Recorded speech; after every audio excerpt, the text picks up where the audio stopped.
Hey, Pooh. So my name is Mo Quick, and this is the Powerfully Soft podcast. I just want you to know this is a safe space, and I want to talk about Muslim men versus non-Muslim men. And the only reason I want to go here is because this is my hijab, I didn't always have this on.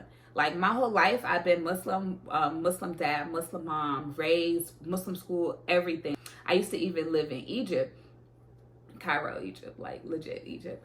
But I was outside after my mom and my dad split up, and my dad, was in Egypt, and we came back to the States. Like it was just straight, do whatever you want, pretty much. I mean, I love my mom, but she wasn't like super strict. She wasn't like, you gotta put that on, you gotta not talk to this man, you gotta whatever. So I had my first boyfriend when I was maybe like, I don't know, 14. So shout out to John, Christopher Bryant, of course you know his whole name.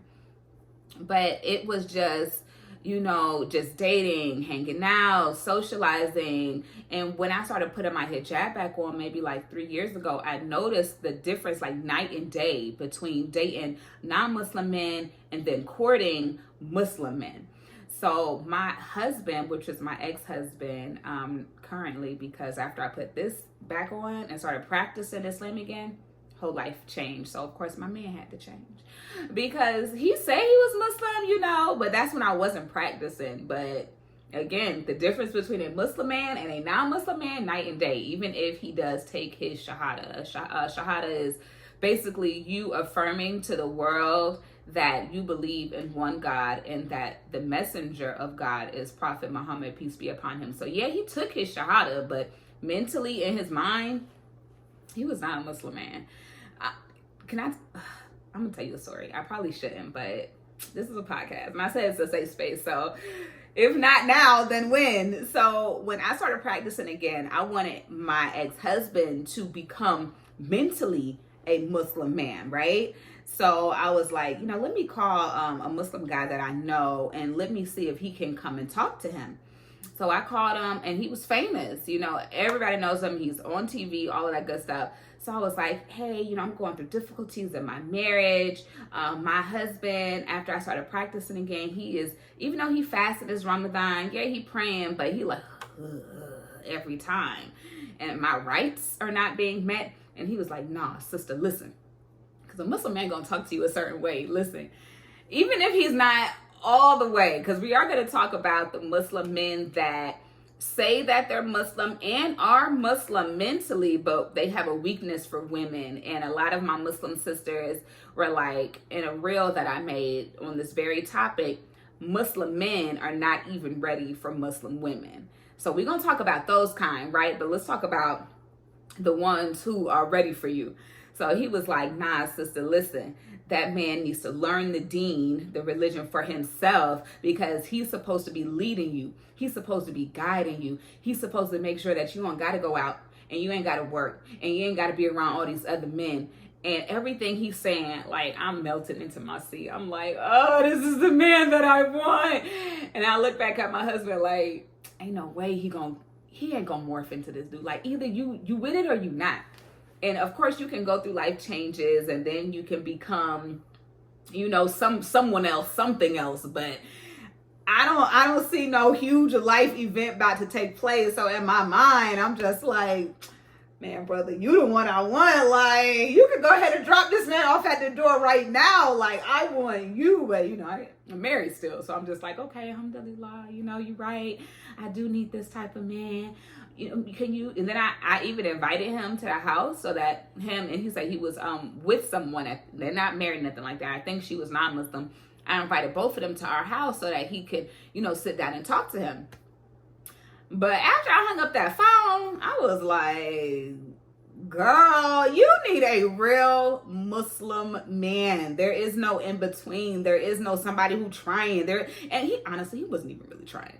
Like, promise you, if he actually studied, my ex-husband, if he actually read, he could easily understand and get the concepts of traditions, because in Islam it's a lot based on just traditions. Like, it's really big on traditions. This is the man's role. This is the woman's role. This is what happens when there's an issue in the home. This is what happens if you're getting sidetracked. Like, anything in life, Islam and the Quran and the Sunnah, which is just like people's accounts of what the Prophet Muhammad, peace be upon him, did on an everyday basis, like to show you the right and the wrong way to do life.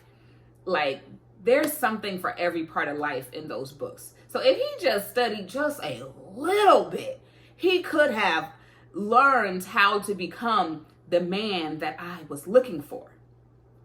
And I'm gonna be honest, I never really dated, courted, been with, whatever, a Muslim man. And I was Muslim my whole life. When I divorced my husband, I was like 30. I was like 30 years old. And that whole time I had always only been with like guys who went to my school, or maybe who a friend knew, who worked at my job. And none of them were Muslim, possibly except for one. His name was Abdullah. And I'm not gonna lie, I just thought Abdullah was he was Arab. You know, he didn't, his swag wasn't up to par with the black men. So not only do I need to be Muslim, I need to be black. And not on no races, nothing, but just like, black men have a certain, what can I say? Like, they just got a certain, I don't know. I don't want to put nobody down. So can I move from this subject? I'm just going to move.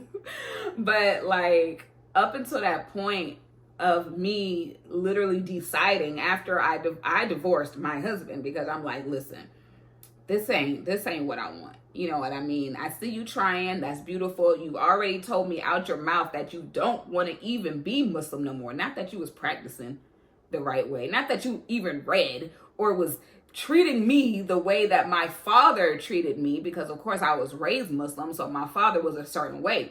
I'm coming with you when you go to the store. I need you to sit like this. I want you to be like that. Like, my father guided and directed until my mother and my father started battling over us. And then my dad had no control because my mom had kept strong arming him. And that's a whole nother story, y'all. We might allow my father and my mother onto the podcast one day, but not right now. So basically, you know, I expected certain things from my husband. And if someone else doesn't understand that way of life, and you could tell him as much as you want to tell him, but until he accepts that for himself, it's just not going to happen. So I divorced my husband. It was really tough. It was really, really, really tough. I sat on it. We separated for a couple of months. And then in the end, I was just like, all right, I gotta go. My mom hated me for that. She was like, how could you break your family apart? You don't even, because my mom was Muslim and now she's going through something. She's like, you don't even know what's gonna happen when we die. Like, you're just gonna separate your family and you don't even know what's actually gonna happen. How could you? And I'm like, look, sis, religion is a thing in your heart. No, it's not like facts, but if you have faith, then you believe. You know what I mean? It's not like you can just cut the TV on and see there's religion. I told you God was real. I mean, honestly, that is a blessing of God. But if you don't believe, then I can't show you his many blessings because they're all around you. Which of them will you deny? Like, come now. So I divorced him and my mind is set now. My mind is set. I will not give my time to a man who is not Muslim. Period. Did I become weak and do it a little bit? Sometimes maybe, but we're not going to put my bad deeds and my sins out in the public. But I would be a liar if I said I extremely, stuck to that, because I'm still in the industry. I'm still on the radio. I'm still meeting everybody who you love to see on TV, listen to on the radio. Like, all these people are around me all the time. So did I go weak? Maybe sometimes, maybe that once, you know what I mean? But like, as a way of life, I'm really trying to stick to it. And I'm meeting different Muslim men. And now we can get to the part where a lot of the Muslim sisters say, some of these Muslim men ain't really ready for Muslim women. Because, baby, if you don't got your A game on, these men are like hounds. They are like bloodthirsty, they're vultures. They're ready to sniff you out and see if they can play with you. Even knowing the deen, even knowing as Muslims, we don't date. Even knowing as Muslims, we're not supposed to be having sex. We're supposed to be speaking with your dad. We're supposed to be giving you a dowry. We're supposed to be treating you a certain way. Even though they know this, they are still out for blood. Because they're still humans. They're still men. So there's a huge difference between men who are practicing the faith, living and dying by it. And then there are men who are trying their darndest to keep their prayers up and are super weak. And yeah, they just out here trying to, you know the word. Because listen, even I was blown away. I was like, whoa, you're Muslim. Why are you trying to get into my panties? Why are you trying to take my hijab off? Oh my God, but wait. I left the non-Muslims over there. I thought that when I started with the Muslim men, they are going to be like, no, sister, ain't no way we can't do this until I meet your father. No, sister, let me give you your dowry. Let me give you $100,000 just so I can be with you. No, sister, I don't care. I'm going to take care of you and because I have 2 kids. I'm going to take care of you and your 2 kids. I'm going to make sure y'all good. I'm like, yo, where's that guy? Where is that one? Like, that's who I'm looking for. I literally had to go through a lot of bad apples until I found my Prince Charming. Even my Prince Charming had a lot of work to do, but you could tell he was doing the work. You could tell, like, nah, it's hard. You know, I really want to kiss you right now, but I'm not going to do it because I want God to be pleased with me. You know, like, it's so many men who do love God, you know, who do know the right and the wrong things to do, but that flesh, baby, be taking over. That ego, he just want to see if he can get your knees buckling, even if you don't have enough money to marry you. You already told him how much your monthly maintenance was because in Islam, the man is supposed to provide for you. You know, you are supposed to let him know, you as a woman who's already, you know, been married on her own, you probably already have your own house.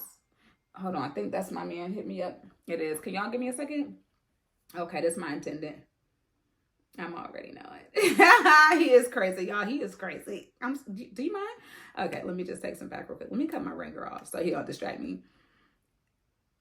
Oh. Just making sure. Y'all see how my face lighting up? I cannot. And let me tell you, sometimes it just takes a man, Muslim, non-Muslim, whatever, just time, you know, to go through his stages in life. You know, first your balls drop. Oh my gosh, now I'm a man. Now I just want to smell as many girls as I can. Oh, these girls are spicy. Oh, they want so much. Okay, but let me figure out what type of girl that I want. Okay. All right. Now I got that after a lot of failed either relationships or marriages. Okay. Well, now let me figure out how much it's actually going to cost to support women. Okay. Now after all these women take my money and some of them don't even love me or care about me. Okay. Got that. Now let me figure out how to make myself happy and not pull on women in order to make me happy. I know this is going a whole nother way, but to find good men most of the times, and I'm sorry, ladies, but they're older. You know, I've always not only had non-Muslim men, but non-Muslim young men who are handsome, who look good, who have money. Those type, friend, they coming to play with you.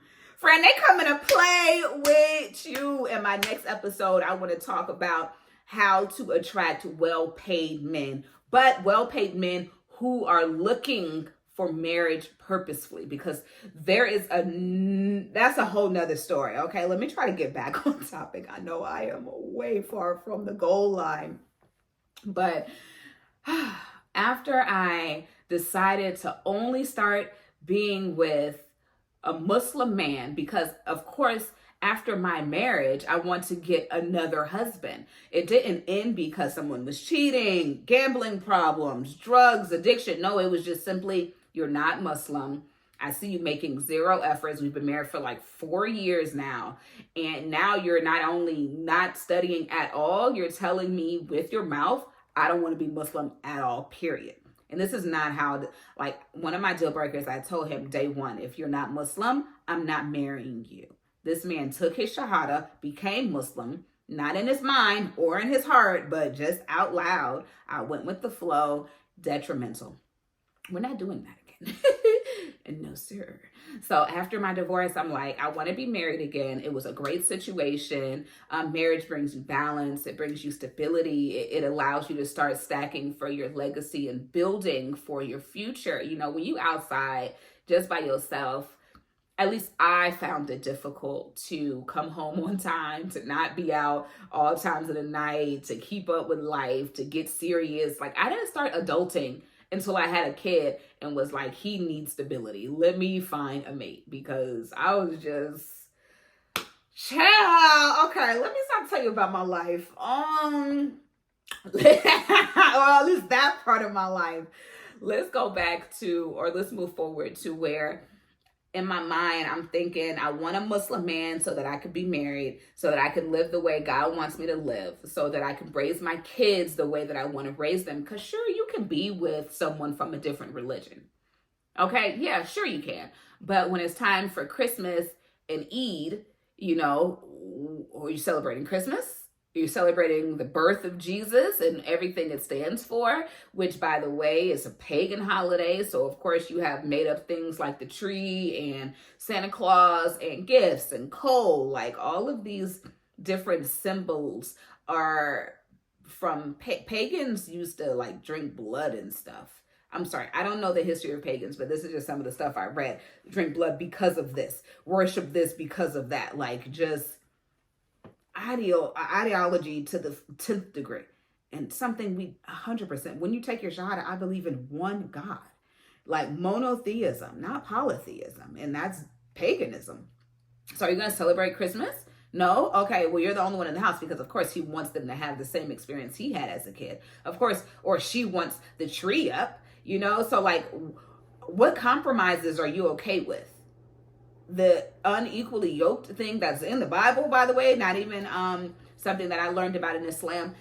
It's a real thing. You're going to fight about so much when you get married. You know how hard we fought for the house? Just the house. Because I want to live over here. Well, I want to live by my job. Well, I want a 2-story. Well, I want a basement. It's just regular things you're going to fight about as a married couple. Do you really want to bring all the intricacies of different religion in it?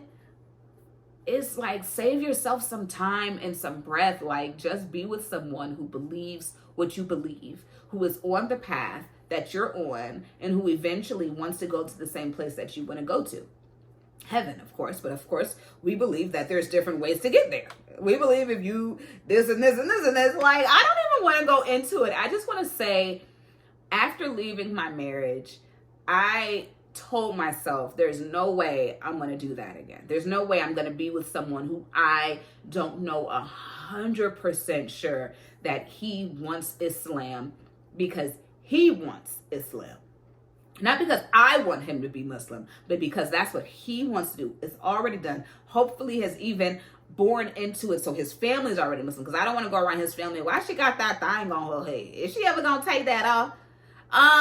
This is pork chop. We know you can't eat pork chop, so you want us to order you something? Like, I don't want to go through this. So hopefully he is Muslim and has already been Muslim, so that when I come, we all praying, we all don't eat pork, we all fasting when it's time to fast. Like, I just want a family that understands me. Like, Islam is not just a religion. Religion is a way of life. And it seemed to me, even if that man was trying to try you at first, at the very least, Muslim men were focused on marriage. You can be dating for months. You can be dating for years. And somebody asks you guys, so are you thinking about marriage? Whoa, marriage, slow down. It's only been 5 years. Like, from day one, it's understood we're talking about marriage with Muslim men. Whether he's serious or not, because you have to find out that not all Muslim men are serious. And that's why it's always great to bring your protector in, your father, your brother, your someone who is looking out for your best interest, period.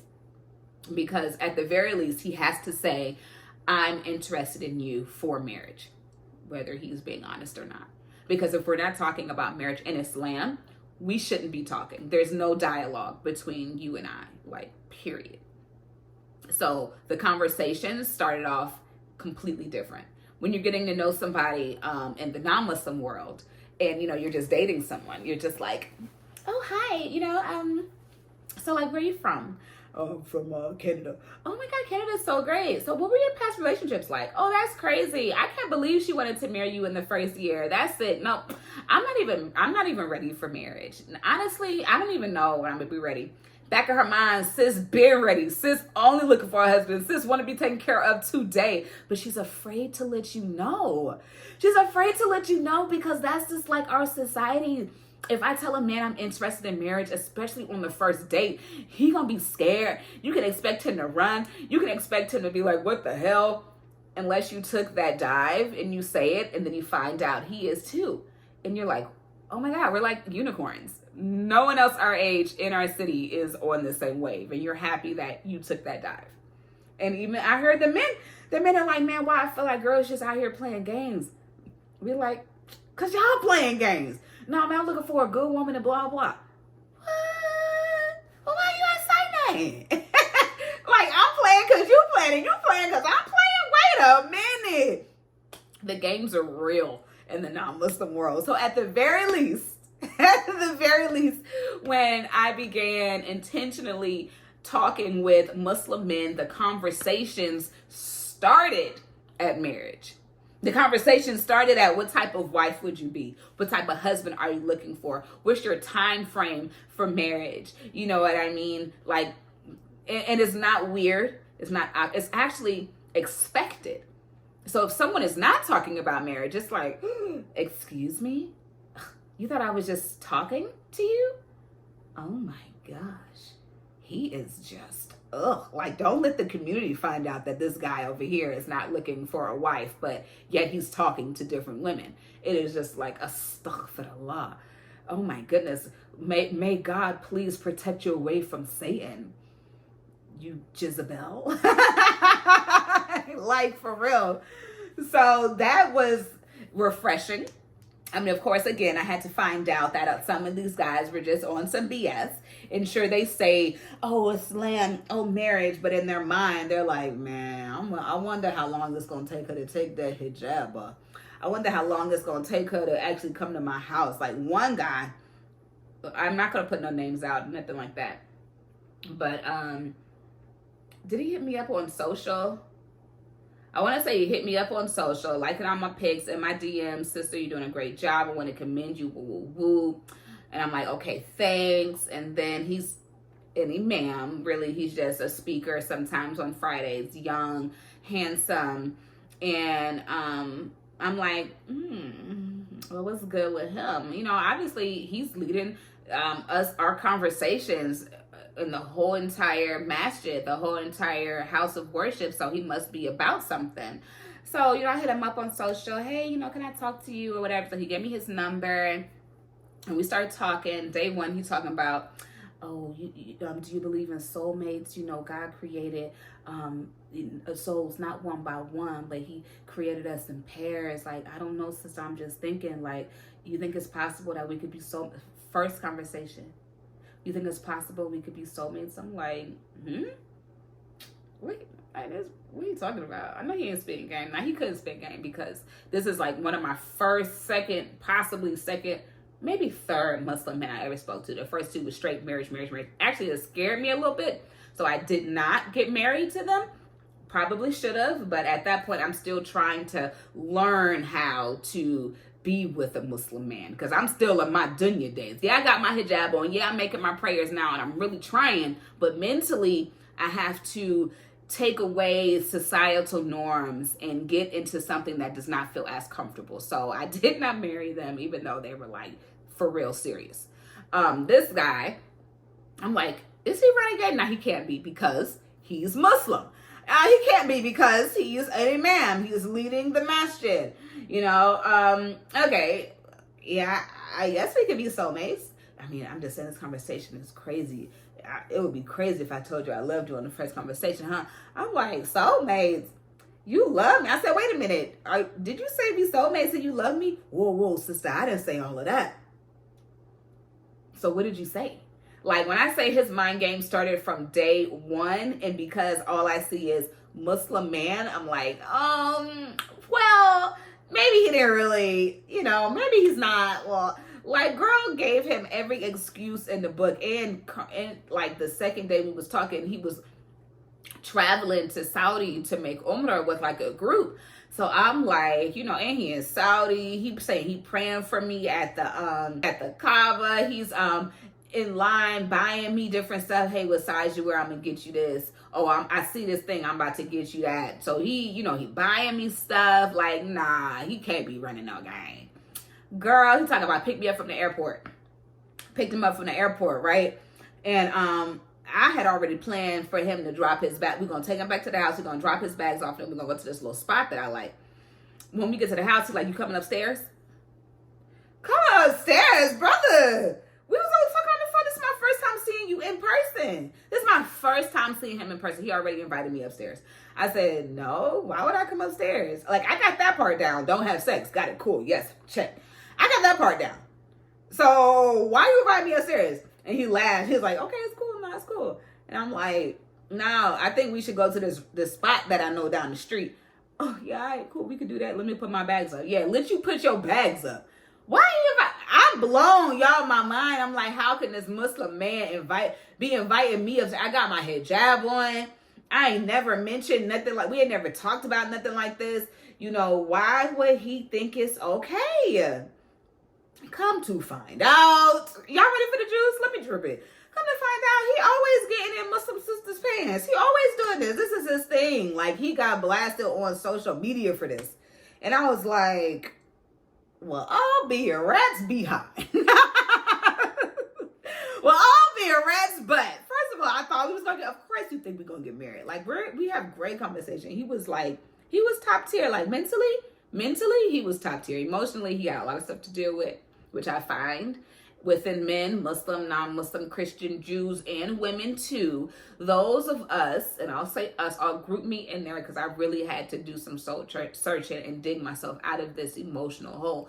Those of us who have emotional holes missing from our childhood, we are more likely to be promiscuous. We are more likely to be okay with sharing ourselves with someone who has not proven themselves to us. Second date, third date, hell, second month. If you guys haven't decided I'm getting married, let me make this official, and you're sharing yourself, don't let me be, ugly Betty, but that's promiscuity. You're having random sex. Why? Because you have emotional holes that you're trying to fill real quick. And sex gives you a sense of love, at least for women. And men too. Men try to act like it don't, but it does. Give you a sense of emotional connection, something quick, something that feels like, oh my goodness, this person cares about, they don't. And you don't care about them either. Let's be honest.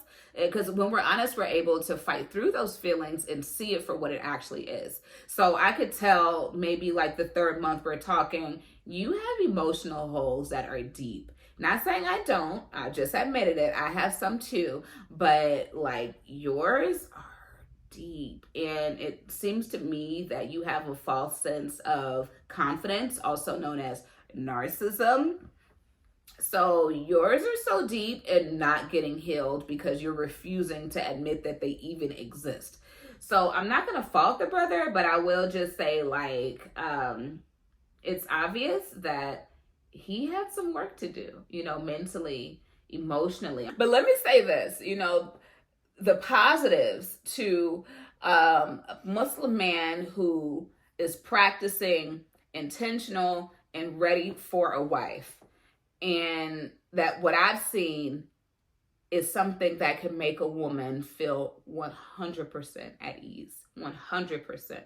Because, in society, you see things like a man paying these half of the bills, the woman paying these half of the bills, a man doing this half of the things. In Islam, there is no like trading off of leaderships. No. It's very clear. The woman is responsible for this, this, and this, and the man is responsible for this, this, and this. Most times than not, the woman is responsible for keeping the home in place, for keeping the kids studied and well taken care of, and the man is responsible for bringing in the money and making sure the lights stay on so that you don't have two parents out of the household.